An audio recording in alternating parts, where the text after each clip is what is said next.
Mwanzo 3 mstari wa kwanza. Mwanzo 3 mstari wa kwanza, Biblia inasema hivi: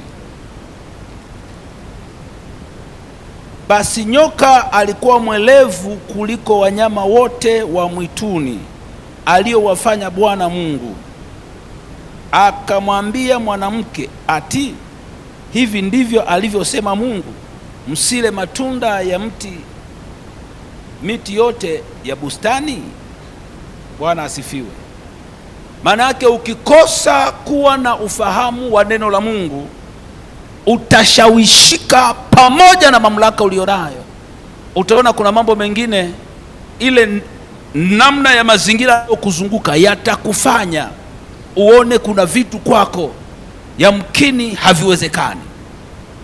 Lakini ukiwa na ufahamu wa neno la Mungu, itakupa ujasiri. Mwambie jirani yako, nitapata ujasiri. Na wakati unapata ujasiri, ule ujasiri unakuwezesha kuwa na roho isiyo na hofu wala mashaka.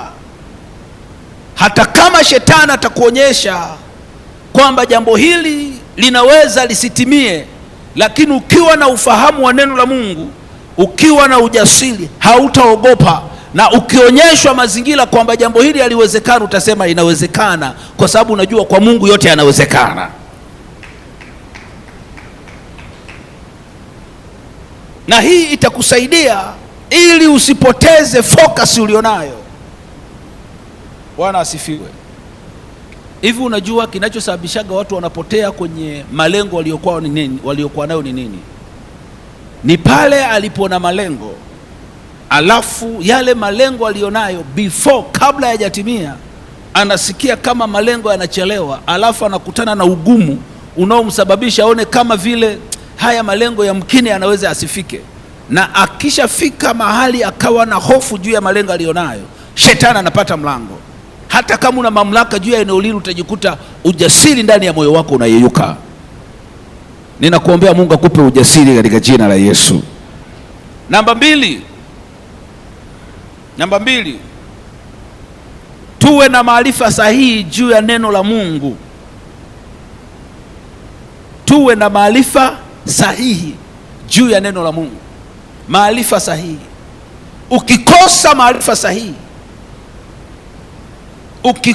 maarifa sahihi, hata kama jambo lilokuwa unalifanya lilikuwa linaweza kukupa matokeo, lakini kwa sababu ya kukosa maarifa. Maarifa ni nini? Maarifa ni ujuzi, maarifa ni uwezo, maarifa ni namna ya kuwa na uweledi wa jambo unalolifanya kwa mazingira ulionayo. Bwana asifiwe. Maarifa, tuwe mna maarifa sahihi ya neno. Ukikosa maarifa sahihi ya neno la Mungu, hata kama ulikuwa unahitajika upokee unachotakiwa kupokea, lakini kwa sababu ya kukosa maarifa unaweza usipate haki yako. Na ukiwa na maarifa sahihi, hata kama mtu ataletea jambo lingine analoona kwamba ni sahihi, hautamuelewa kwa sababu unajua anakupotosha. Kama shetani ataleta namna nyingine ndani ya akili yako kukuonyesha kwamba hili jambo liko kwa namna hii, hautakubali. Maana utakuwa una ufahamu, unajua, unaelewa, na kile unaelewa unakuwa hauko tayari kuingiza kitu kingine. Bwana asifiwe. Na ukiwa na maarifa sahihi, utaitumia maarifa hiyo kwenye eneo lilopo kwa viwango ambavyo matokeo lazima itakuwa ni haki yako. Kisoma kitabu cha Hosea 4:6. Hosea 4:6. Nazungumza pointi kuwa na maarifa sahihi ili mamlaka ulionayo iwe na matokeo kwenye maisha yako. Na unapoitumia, uitumie kwa namna ambayo mwisho wa siku uone Mungu akijidhihirisha na akitenda kwako. maarifa sahihi ya neno la Mungu. Hosea, naomba nisomee kama umepata, 4 mstari wa 6. Amen. Neno la Bwana linasema, ndio, watu wangu wanaangamizwa kwa kukosa maarifa.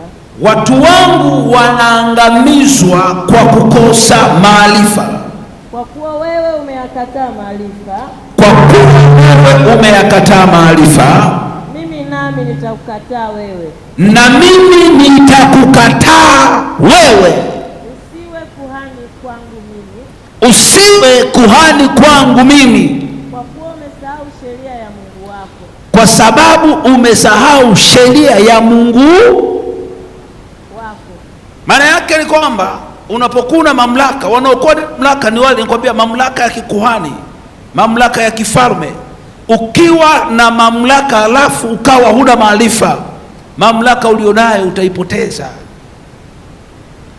Asifiwe. Wakati mwingine hata kama una mamlaka, Bwana asifiwe, kuna namna mambo mengine unatakiwa uwe na maarifa. Wakati unapokuwa na maarifa sahihi, kuna wakati utatakiwa kuzungumza, kuidhihirisha mamlaka ulionayo. Kuna wakati unatakiwa kunyamaza ili usiseme, la mtu ajue pamoja na kwamba hasemi, lakini kwa mamlaka aliyokuwa nayo, nadhani hapa nitakuwa nimekosea. Sifiwe. Unanielewa?